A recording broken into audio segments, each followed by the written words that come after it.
West Ham's European push continues, ladies and gentlemen. Alexa, wherever you are down here, play the Champions League anthem. Do we have Alexa? I don't think we do, but you know how it goes. Champions. That is what I feel like after this game. And even more impressive about this is that West Ham won with Mike Dean refereeing. VAR, go and shove it.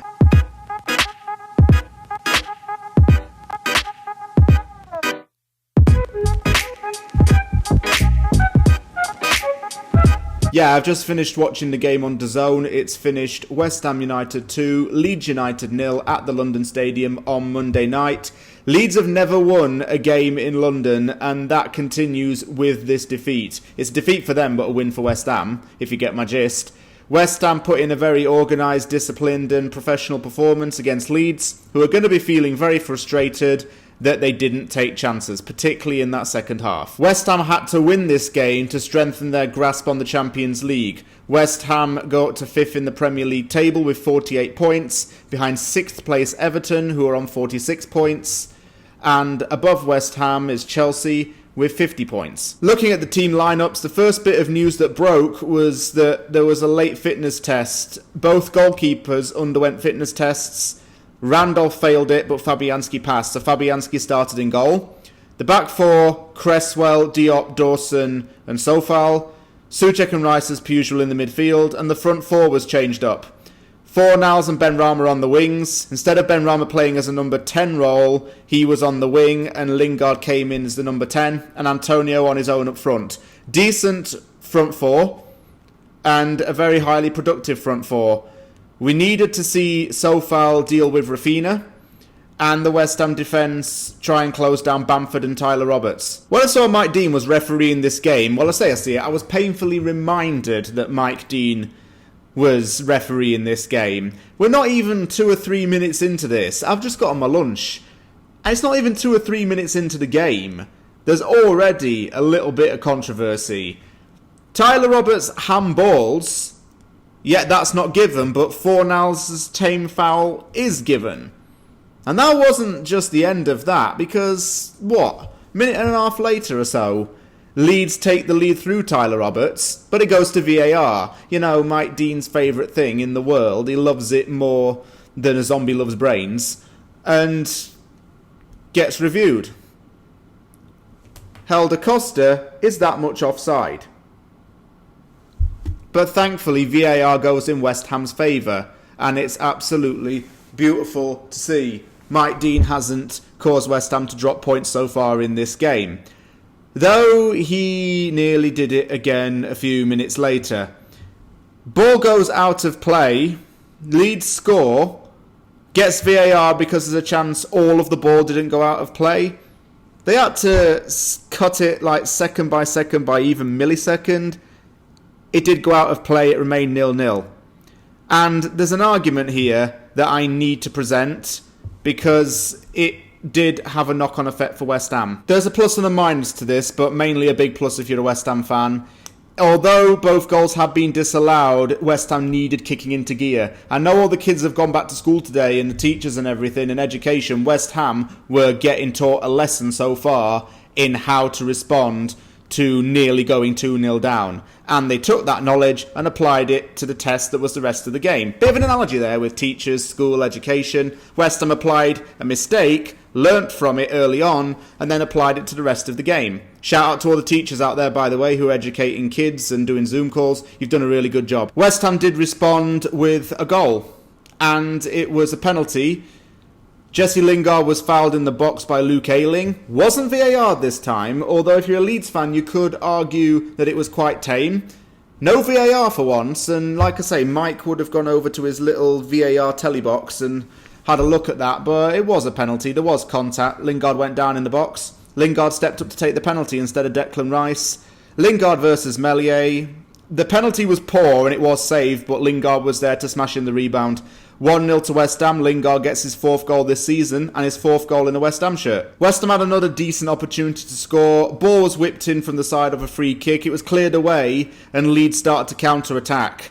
Leeds had the offensive prowl about them, West Ham did try to get the ball back, but whenever West Ham did get the ball back, I think it was Diop was a notable case where he gave the ball away.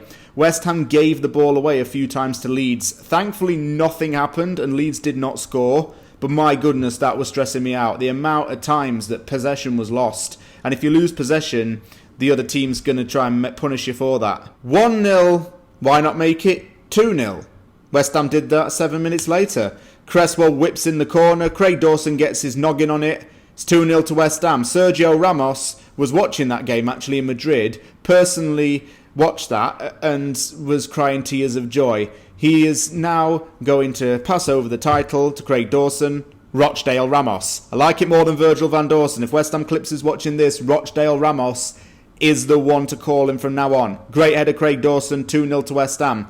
Kevin Nolan gets praise here because of the set piecing. You know, he's got West Ham really good on the set pieces with the crossing and the marking and the positioning of crosses. Dawson got the header and got the goal, but Souček needs to take credit for this because I put down here in my notes, Souček played a roll off the ball which confused the Leeds players. Both players went in roughly at the same time to head the ball. Souček with his huge frame tricked Liam Cooper into thinking that Souček was going to head it, but Dawson headed it instead, and it was quite a wide open header. Shows that Souček is just as vital off the ball as he is on the ball and from set pieces. Very well worked goal, good corner, good header, 2-0 to West Ham, a little bit more comfortable at this point. You could sense 3-0 was going to come at some point. Benrahma and Lingard fired off target. Benrahma forced Meslier to parry the ball out for a corner. Benrahma had a really good game against Leeds at Ellen Road, and I think he wanted to do it again in this game. Well, he wants to get his first West Ham goal, is what it is. And he came very close. And just didn't go in for him, unfortunately. But it was there. The attack was there. That front four looked really, really good together. They all were very powerful and big in numbers. Benrahma, Lingard in particular were really good. There was a big chance before half-time. Craig Dawson could have had a double here, but he headed a corner onto the post and Diop couldn't convert from the rebound. But overall, West Ham were organised, disciplined, professional and consistently dominating the offensive side of things. I think that what it was is those two disallowed goals made West Ham realise that Leeds weren't going to mess about. It was fine margins, like I said earlier, fine margins disallowed those goals. So West Ham had to do it on their part and have everything come from their own doing to get 2 goals. West Ham looked comfortable at half-time. Bielsa looked like he was going to lose his rag. And I think he would have been very frustrated. Leeds started off the second half with a really massive chance. Diego Llorente's through ball. Patrick Bamford goes one-on-one with Fabianski. Tries to lob it over Fabianski and goes wide. And this became a common theme in the second half for Leeds United. It was the fact that they had all the chances, all the time in the box to have a shot, all the time to try and score, and nothing came of it. That Bamford chance was one of many to frustrate their fans and obviously the manager. Even more impressive for Leeds, Rafinha, overhead kick, it's deflected off a West Ham defender, but Fabianski gets his tips on it.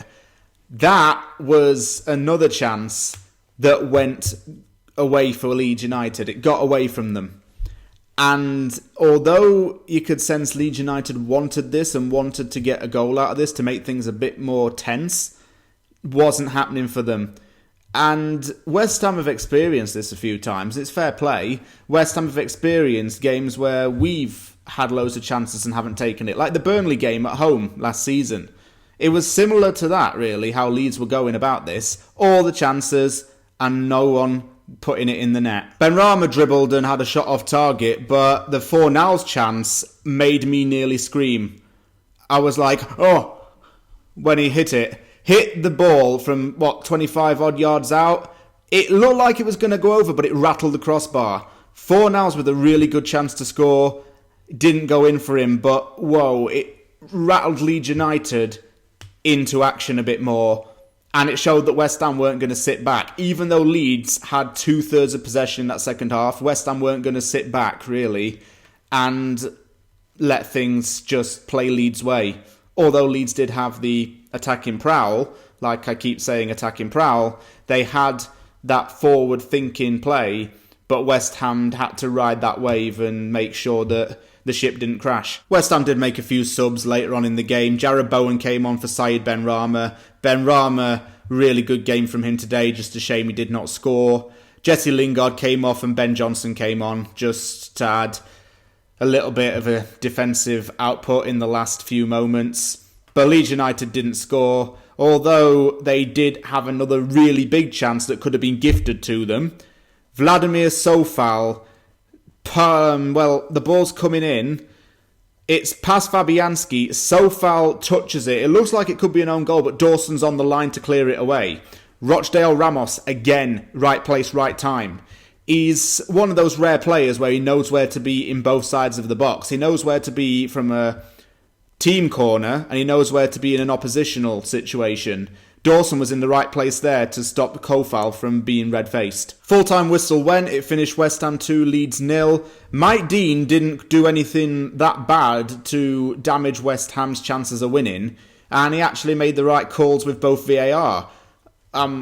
What? I can't believe I just said that, actually. Mike Dean did something right for once. Okay, the handball thing early on wasn't the right decision, but the VAR decisions he got were correct. I didn't review VAR hundreds of times, and to make it all painful and emotionally difficult for everybody. So referee did an alright job today. West Ham did a more than alright job today. West Ham bossed it. Professionally, offensively, organisational-wise, and just commitment-wise. West Ham were organised, dominant, and structured, I should say. And that's what I am trying to say. Yeah, organisation was key for West Ham. Everybody in that front four knew what they were doing, knew where to be, and knew where to be to get passes. So West Ham did that very well. Everyone knew what to do, where to be, and how to play the game, and it worked. Game plan well executed. Leeds had a game plan too, don't get me wrong, but theirs was frustrating because they didn't take the chances and they had so many opportunities to score, but didn't. Thank you very much for watching this episode of Aftermath. If you like the video, you know what to do by now if you subscribe to my channel. Hit the like button, subscribe for more content. I'm going to be posting another Off the Press this week, and I'll definitely have the preview for the Man United game. Thanks very much for watching, take care, and I'll see you all soon. Oh, and if you are in school, make sure you get some sleep, and don't let West Ham distract you from your studies.